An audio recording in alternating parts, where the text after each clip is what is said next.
ये बता दो 21 स्टूडेंट्स आर हियर। सर हम लोग अपने मार्क्स चाहते हैं पर जो नहीं अटेंड कर रहे हैं वो पता नहीं क्या है। नहीं हाँ प्रिया सही कह रही हो। तुम लोग के मार्क्स बेटा हम क्या बताएं ना, वो कॉपी तुम लोग को सेंड करने का प्रयास कर रहे हैं और कॉपी जो है कुल मिला के 37 स्टूडेंट्स ने वो दिया था, टेस्ट दिया था। तो मार्क्स तो सबके लगभग अच्छे ही हैं, ठीक है। और बता देंगे अगली क्लास में, बता देंगे इसी में बता दें, इसी क्लास में बताते हैं। कशिश द्विवेदी पाई है 18.5 18.5 नंबर। कृति मिश्रा क्लास कर रही है, कृति मिश्रा पाई है 18 number. Kritika Singh is here, class में है कृतिका सिंह। Yes sir. कृतिका सिंह बेटा 15 नंबर। लग्नजीता बसक क्लास में है बेटा 14 नंबर 14, ठीक है। आदित्य सिंह 17 नंबर। आदित्य सिंह कहाँ गए? 17। प्रियांशु सिंह 9। प्रगति सिंह, प्रगति है क्लास में? प्रगति बेटा आपको मिला है 17 मार्क्स, 17 नंबर आप पाई है, ठीक है। Priya 14.5 14.5 number. Priya Tiwari 16 marks. Rinki Kumari 13 number. Saurya Raj 8 number. Shreyansh Bharti 9.5 number. Shreyas Singh 10.5 number. Sushant Pardesi 10 number. Swati Yadav 17। Vartika Singh 16। Abhishek Kumar Patel 14 number. Achyutam Shukla 15 number. Aditya Pratap Singh 13 number. Ankit Soni 15.5। Harsh Tiwari 10। Asmit Maurya 11। Anoop 11। Vaibhav 8। Mohammad Afzal 16 number. Mohammad Afzal 16 number 16 marks. Munni Kumari 18 number. Tanmay Dwivedi 8.5। Shrini Pradhan 16 marks. इतने बच्चों ने टेस्ट दिया था, ठीक है।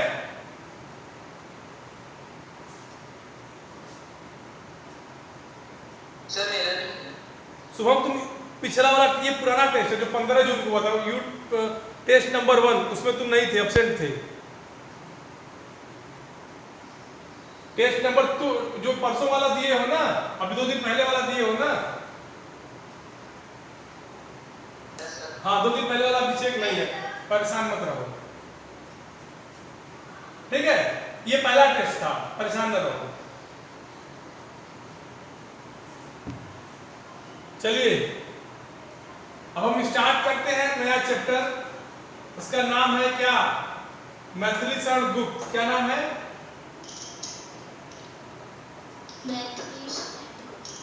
मैथिली शरण गुप्त। क्या इसको पढ़ना है?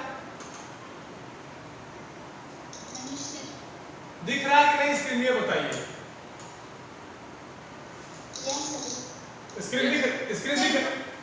स्क्रीन पे क्या लिखा है?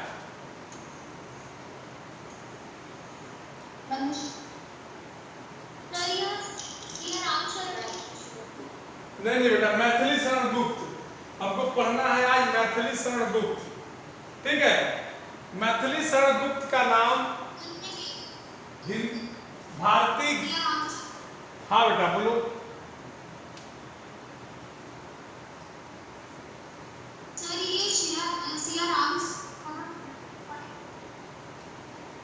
ये तुम लोग आगे आगे क्यों बोलते हो?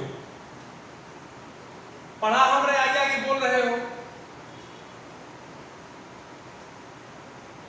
मैथिली शरण गुप्त, ठीक है। ये इनका जन्म देखो 1886 से 1964, मतलब 1886 में जन्म हुआ था, 1964 में इनकी मृत्यु हुई थी। इनका जन्म चीरगांव, माने जो वर्तमान में झांसी में पड़ता है, झांसी जिले के चीर गांव में इनका जन्म हुआ था। और इनका एक नाम था, ये इनको राष्ट्र कवि कहा जाता है।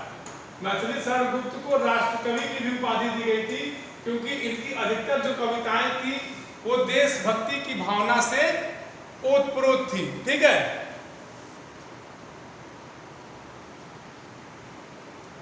और कहते हैं कि राम भक्त कवि हैं।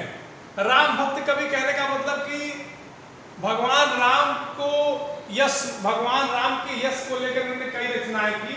उसमें एक रचना इनकी साकेत है, ये देखिए लिखा है साकेत।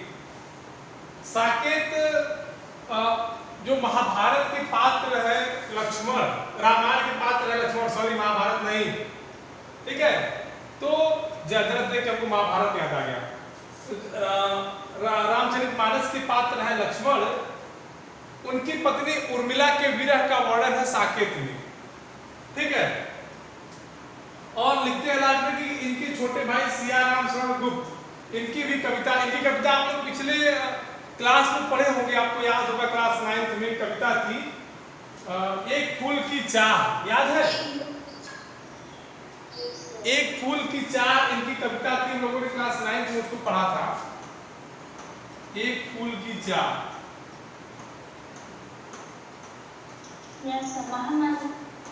हाँ वेरी गुड, ये इनकी कविता थी। खैर चलिए हम लोग आगे बढ़ते हैं। इसके बाद जो हम लोग मूल बात हमारी कविता का है, पाठ प्रवेश। पाठ प्रवेश, पाठ प्रवेश का क्या मतलब होता है समझ रहे हैं? आप जिस पाठ को पढ़ने जा रहे हैं, इस पाठ को पढ़ने का उद्देश्य क्या है? तो लिखते हैं कि प्रकृति के अन्य प्राणियों की तुलना में मनुष्य में चेतना शक्ति की प्रबलता होती ही है। वह अपने ही नहीं औरों के हिताहित का भी ख्याल रखने में, औरों के लिए भी कुछ कर सकने में समर्थ होता है। पशु चारागाह में जाते हैं, अपने अपने हिस्से का चराते हैं, पर मनुष्य ऐसा नहीं करता। वह जो कमाता है, जो भी कुछ उत्पादित करता है, वह औरों के लिए भी करता है, औरों के सहयोग से करता है। देखिए जो पहला पैराग्राफ है इस पाठ प्रवेश का, इसमें पशु और इंसान के बीच अंतर क्या होता है। ठीक है, इसी पाठ को, इसी उद्देश्य को इस पाठ में हमको बताया गया है, कवि मैथिली शरण गुप्त ने बताया है। देखिए जाहिर सी बात है कि मनुष्य और पशु में अंतर तो होता ही है। संस्कृत में भी इसका वर्णन है, ईशान में विद्याम न तपो न जाना। तो जो काम मनुष्य कर सकता है वो पशु नहीं कर सकता, पशु सहयोग नहीं कर सकता। ठीक है, वो स्वामी भक्त हो सकता है, ओस मान सकता है, लेकिन सहयोग की भावना या अपने भूखा रखकर किसी और को खिलाना, ये पशुओं में नहीं होता है, ये इंसानों में होता है। ठीक है, उसके बाद आगे वाले पैराग्राफ में लिखते हैं कि प्रस्तुत पाठ का कवि अपनों के लिए जीने मरने वालों को मनुष्य को मानता है, लेकिन यह मानने को तैयार नहीं कि ऐसे मनुष्यों में मनुष्यता के पूरे लक्षण भी हैं।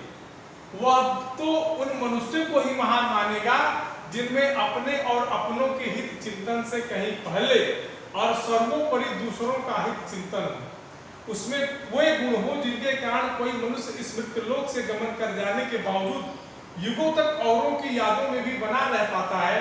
उसकी मृत्यु भी सुमृत्यु हो जाती है। आखिर क्या है वे गुण? लेखक कहता है कि ऐसी बात नहीं है कि अगर कोई इंसान है और एक दूसरे की मदद कर रहा है और अच्छे ढंग से रहा, तो इसका मतलब ये नहीं कि वो एक अच्छा इंसान ही होगा। लेकिन अच्छा इंसान ऐसे व्यक्ति को मानने को तैयार है जो अगर मर भी जाए, अगर उसके साथ कोई घटना दुर्घटना हो भी जाए, तो भी उसको यह संसार युगों युगों तक याद रखे। लेकिन कवि ऐसे गुण को मनुष्य के अंदर लाना चाहता है और ऐसे गुणों की बखान करता है। ठीक, तो इस पाठ का नाम ही है क्या? मनुष्यता। ठीक, वास्तव में मनुष्यता होती क्या है, इस पाठ के अंतर्गत कवि मैथिली शरण गुप्त ने हमको बताने का प्रयास किया। तो अब कविता शुरू की जाए। Yes sir. तुम लोग बड़ा सुस्त हो, कोई बात है क्या? Yes sir. सुस्त अर्पित? Yes sir. बेटा तुम कहाँ थे कि जब तुम्हारा नंबर बता रहे थे? तो सर यहाँ पे डिस्कनेक्ट हो गया था। अच्छा, तुम्हारा टेस्ट जो 1 दिए हो याद है? Yes sir. इसके पहले वाला टेस्ट जो दिए हो अभी, हाँ सर।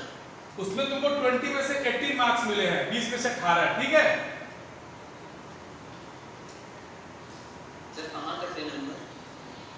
अरे जो इसके पहले टेस्ट 1 लिए थे।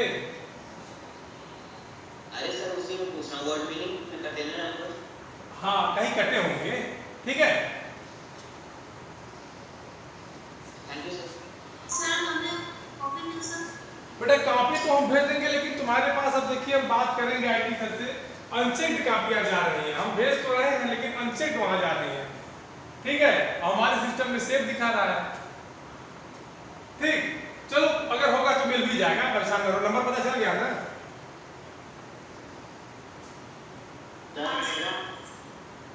क्या बेटा पढ़ाए बताओ। अब शुरू करें, बताओ।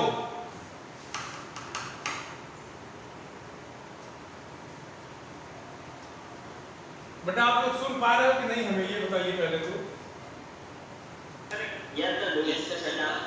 तो अब पढ़ाना शुरू करें।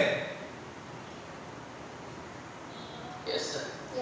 देखिए कविता की पहली पंक्ति क्या है कि विचार लो कि मृत्यु हो न मृत्यु से डरो, कभी मरो परंतु यो मरे की याद जो करे सभी, हुई न यो सुमृत्यु तो वृथा मरे वृथा जिए, मरा नहीं वही कि जो जिया न आपके लिए, वही पशु प्रवृत्ति है कि आप ही चरे, वही मनुष्य है कि जो मनुष्य के लिए मरे।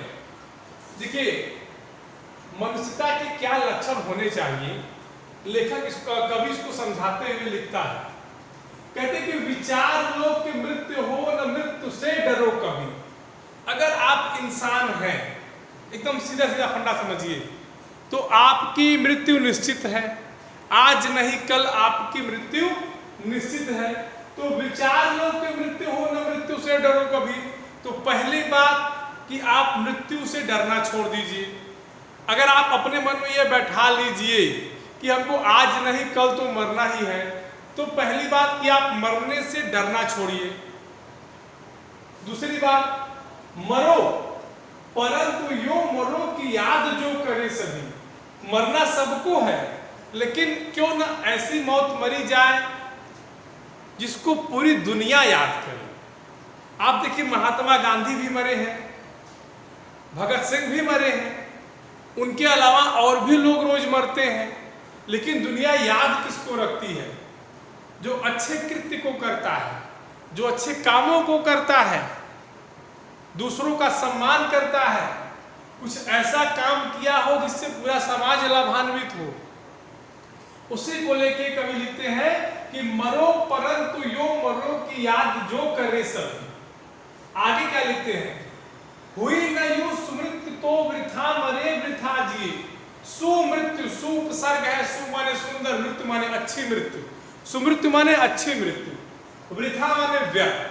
कहते कि अगर इस प्रकार की अच्छी मृत्यु न हो तो इसका मतलब है कि हम व्यर्थ में जिए हैं और व्यर्थ में मरे हैं।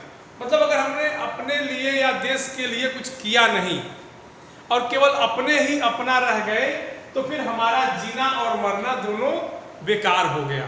क्लियर? कहते कि मरा नहीं वही कि जो जिया न आपके लिए, और मरा नहीं वही कि जो, और किसको मरा मान समझ सकते हैं? जो केवल अपने आप के लिए जिया। वही पशु प्रवृत्ति है कि आप ही चरे। पशुओं की क्या स्थिति होती है?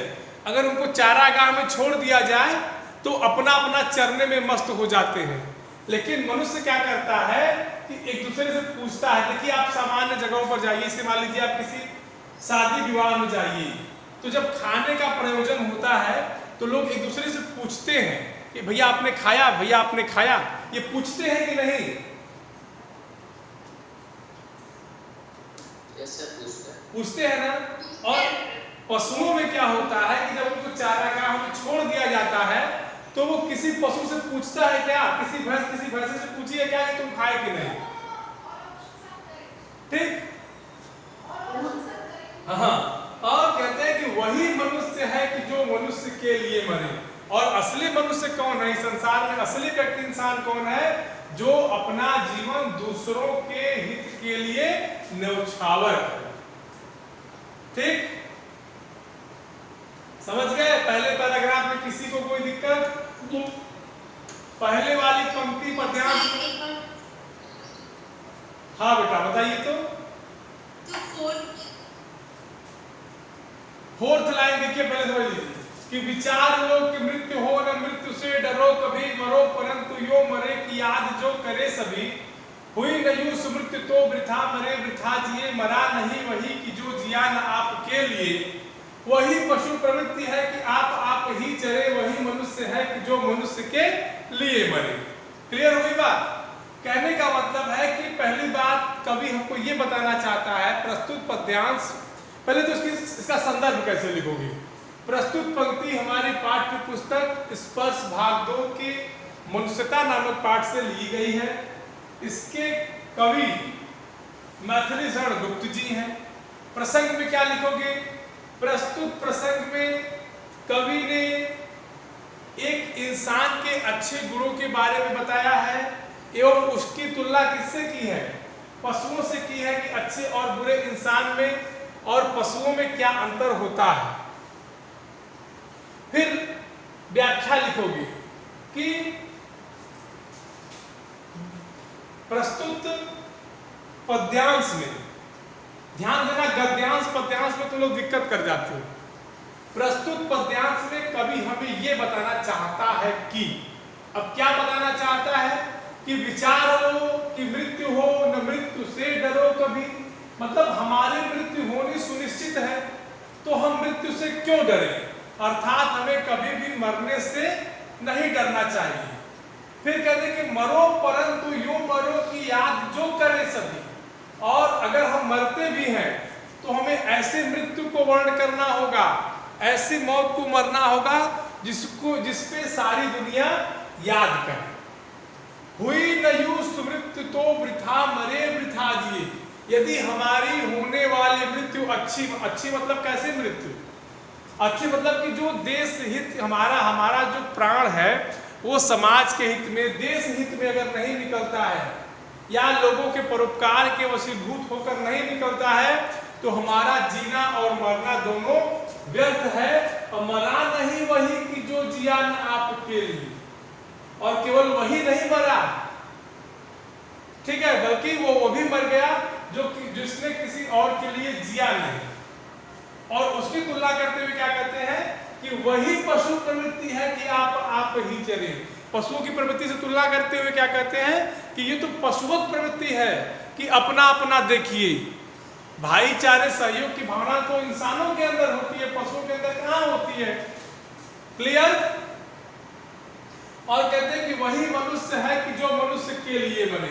लेकिन मनुष्यता क्या होती है, मानवता क्या होती है कि एक इंसान का दूसरे इंसान के लिए प्राणों का न्यौछावर करना। क्लियर हो गई बात? Yes sir. अब किसी को कोई दिक्कत? किसी को कोई दिक्कत? अब तो नहीं भूलेंगे। इस वाले पैराग्राफ में कोई ऐसा शब्द जिसको अर्थ न समझ में आता हो?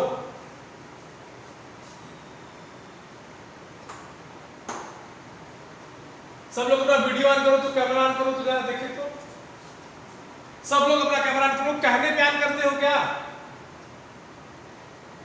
कहने पे ऑन करते हो क्या कैमरा?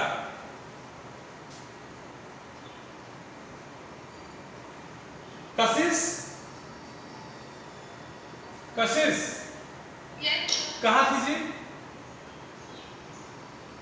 सर मेरी क्योंकि स्क्रीन से पता नहीं कौन सी प्रॉब्लम हो रही है, अपडेट नहीं था तो वो मीटिंग मेरी एंड हो रही थी, इसलिए मैंने अभी अपडेट करके फिर मीटिंग ज्वाइन की। अच्छा, तो अब कोई दिक्कत नहीं है? No sir. अच्छा बताइए मार्क्स। एक बार हाँ सर आप एक बार मार्क्स रिपीट कर तुम्हारा नंबर है 18.5, 20 में से 18.5 नंबर, ठीक है। Okay sir.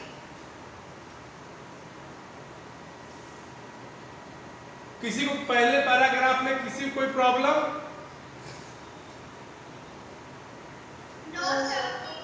अगला वाला पैराग्राफ पढ़ाएं। Yes sir, yes sir. अच्छा,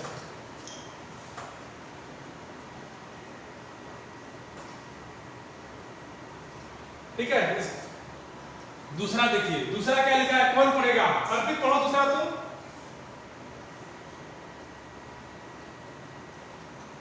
अर्पित, अर्पित। उसे उदार की कथा सरस्वती बखानती, उसे उदार की धरा यथार्थ भाव मानती, उसे उदार की सदा सजीव की पूजती, तथा उसी उदार को समस्त सृष्टि पूजती। अखंड आत्म भाव जो असीम विश्व में भरे, वही मनुष्य है जो मनुष्य के लिए। ठीक। और कौन पढ़ेगा? प्रगति पढ़ो तो। यस सर, पढ़ रही हूँ। पढ़ो पढ़ो। सर तीसरा वाला ना? दूसरा, दूसरा जो पढ़ाने जा रहे हैं। हाँ सर। पढ़ो पढ़ो पढ़ो। सर ऐसे दूसरा पढ़ लिया तो मैं तीसरा पढ़ रही हूँ। नहीं, तुम दूसरा पढ़ो। तुम तुम अपने मन एक मिनट, एक मिनट, एक मिनट, एक मिनट। प्रगति एक मिनट, एक मिनट। अपने मन से क्यों तुम बोल रही हो? अर्पित ने दूसरा, तुम भी दूसरा, तुम दूसरा पढ़ो।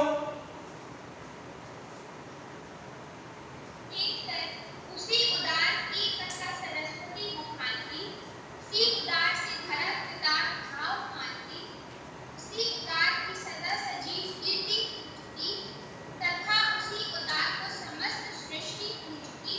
अखंड आत्म भाव जो असीम विश्व में भरे, वही मनुष्य है कि जो मनुष्य के लिए भरे।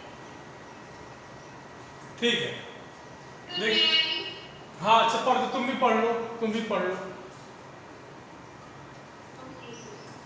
उसी उदार की कथा सरस्वती बखानती, उसी उदार से धरा कृतार्थ भाव मानती, उसी उदार की सदा सजीव कीर्ति पूजती, तथा उसी उदार को समस्त। इसमें तथा कहाँ लिखा है?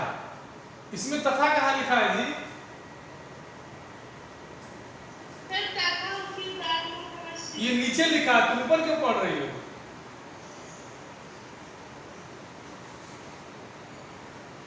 फिर से पढ़ो, सर क्या? फिर से पढ़ो।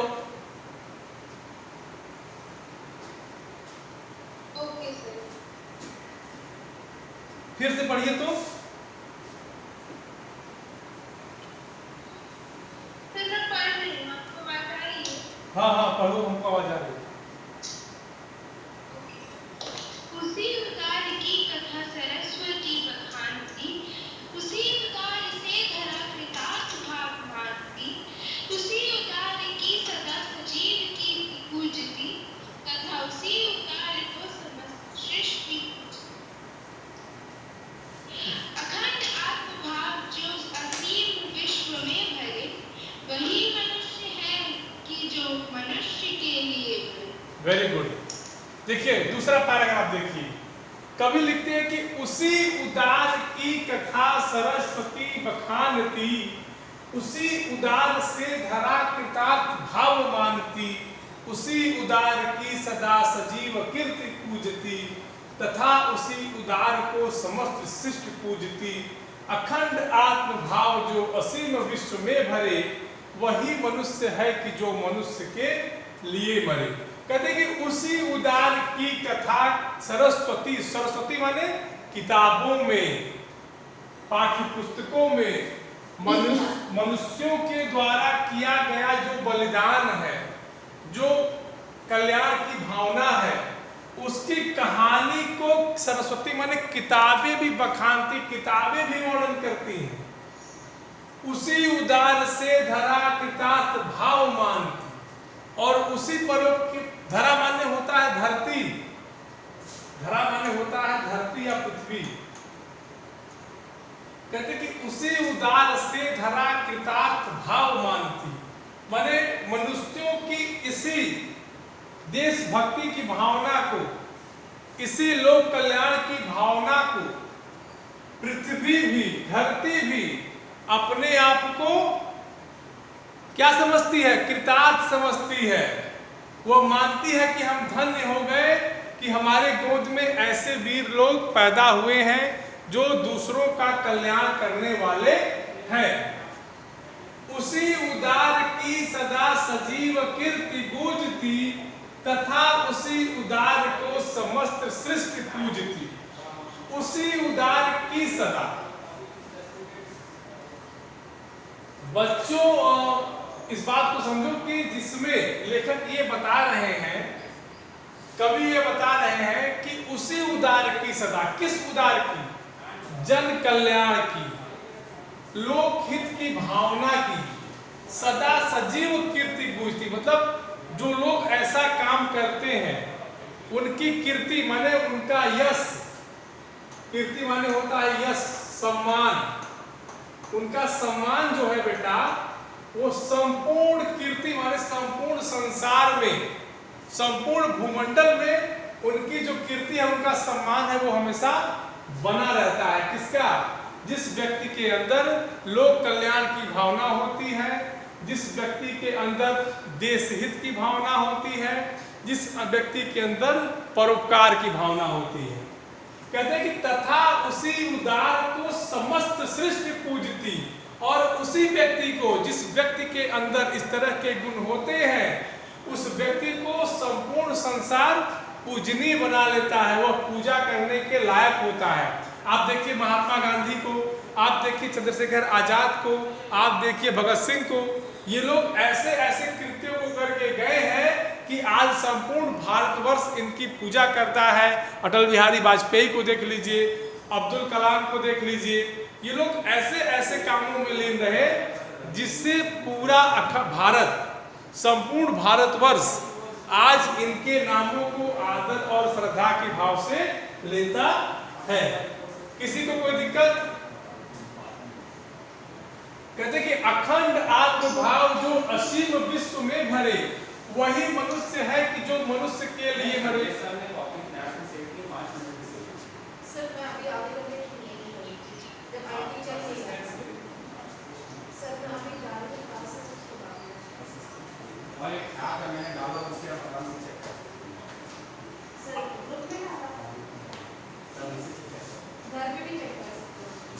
अखंड आत्मभाव जो असीम विश्व में भरे।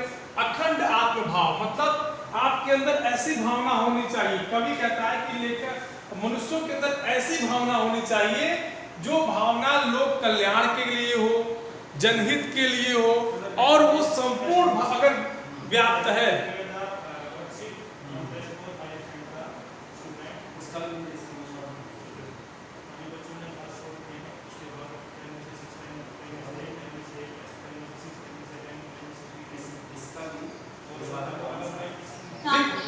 और वही मनुष्य है कि जो अंतिम लाइन में कवि के कहने का यही मतलब है कि आप अपने आप को इस तरह से बनाइए, अपने आप को इस तरह से ढालिए कि आपके जो गुण है, आपकी जो क्वालिटीज है, वो हमेशा एक दूसरे की कल्याणकारी की भावना होनी चाहिए।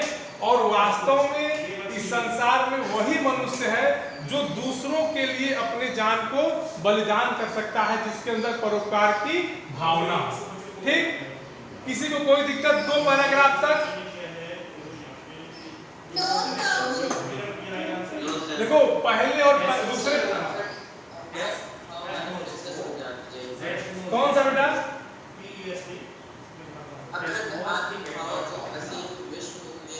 मतलब आपके अंदर ऐसी भावना होनी चाहिए जिसको पूरा विश्व आत्मसात करे। अखंड आत्मभाव, आपके अंदर जो गुण है आप अपने आप को इस तरह से बना लीजिए कि पूरा विश्व आपको आत्मसात करे। ठीक है?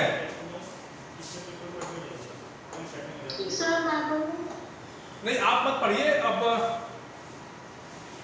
अब देखिए 2 पैराग्राफ मैंने आपको पढ़ाया। अब इस दोनों पैराग्राफ में जिस भी लाइन का अर्थ आपको ना आ रहा हो और कोई ऐसा शब्द जिसका आपको अर्थ न समझ में आ रहा हो, आप उसको पूछिए। सर मुझे एक लाइन का नहीं समझ में। हाँ, वो लाइन बताइए। मरा नहीं वही कि जो जिया ना आप। पहला पैराग्राफ, मरा वही नहीं कि जो जिया न आप के लिए। Yes, very good. ये देखिए, ये है, कहते हैं कि ऊपर उसके ऊपर लाइन देखिए कि हाँ, उसके पहले लाइन देखिए। ठीक बेटा, ठीक। कहते हैं कि हुई न यूं सुमृत तो वृथा मरे वृथा जिए। सु उपसर्ग लगा है इसमें। सु माने होता है अच्छा या सुंदर, मृत्यु माने मौत, सबको पता है। तो कहते हैं कवि कि हुई न यूं, मतलब अगर इस प्रकार से आपकी अच्छी मृत्यु नहीं होती। अच्छी मृत्यु माने जिस पर आपको लोग याद करें, जिस पर आपके पीछे लोग रोए न, तो वृथा मरे वृथा जिए। तो आपका वृथा माने होता है व्यर्थ। तो इसका मतलब कि आपने अपना जीवन और मरण दोनों व्यर्थ किया है। फिर मरा नहीं वही कि जो जिया न आपके लिए, और केवल वही नहीं मरा जिसने अपने लिए केवल जिया। उसके साथ उसके गुण भी मर गए, उसकी भावनाएं मर गई।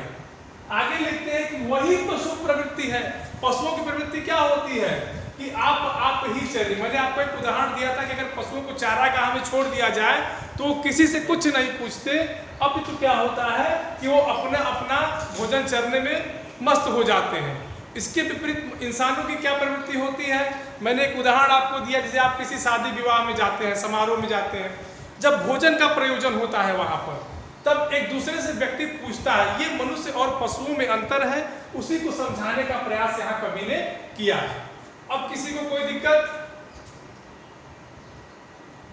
सर मुझे एक डाउट चाहिए। बिल्कुल, हाँ बताइए, कौन सा डाउट है? सर मुझे दूसरे पंक्ति में डाउट है, जब ये जो लाइन है, सी उदार की कथा सरस्वती महान थी। हाँ, उदार से धरा पिता हम मान। Very good. उसी उदार से धरा, मतलब जिस व्यक्ति के इन गुणों को सरस्वती माने किताबें बखानती, माने जब किताबें भी उनका गुण गाती है, उसी उदार से मतलब धरती भी, जो धरती हमारी माँ है, वो भी अपने आप को धन्य मानती है कि हमारी गोद में ऐसा व्यक्ति जन्म लिया है जिसके अंदर लोक कल्याण की भावना जन्म ले रही है, उपज रही है। और बताइए। चलिए बेटा, आपकी क्लास ओवर हो गई है। अगली वाली क्लास में आज आप लोग घर पे पढ़ लीजिएगा।